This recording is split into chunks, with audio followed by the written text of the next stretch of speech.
Bago ngayong gabi, wagi si Alex Ayala sa unang sabak niya sa Philippine Women's Open ng WTA 125. May report si JP Soriano. Sa unang pagsabak ng Filipino ace at world number 49 Alex Ayala sa Philippine Women's Open ng WTA 125, natalo ni Ayala ang pambato ng Russia na si Alina Sharayeva. Sa set scores na 6-1, 6-2, nag-advance si Ayala sa round of 16. Pero hindi rin naging madali ang pinagdaanan ni Alex dahil sa isang punto ng kanyang laban ay nagkaroon siya ng medical timeout kung saan may 3 minuto rin siyang nawala sa court. Pero maayos din siyang nakabalik at naipanalo ang laban. Si Michael, excited na bumiyahe pa Maynila para manood sana ng laban ng Filipino tennis ace na si Alex Ayala sa Philippine Women's Open ng WTA 125. Pero sold out na raw ang ticket at ground pass na lang ang kanyang nakuha.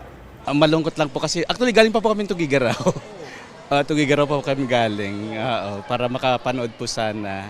Gayunpaman, todo cheer pa rin si Michael para kay Ayala. Ilan pa sa mga nanood at nag-cheer sa unang laban ni Alex sa WTA 125 ay ang kanyang mga tiyahin at pinsan. You see, she's really that nice girl, mabait na bata, very grounded. And we love her for that. She has a very nice personality. She's always active in our family gathering, so I'm very thankful for that. She doesn't forget family. JP Soriano, nagbabalita para sa GMA Integrated News.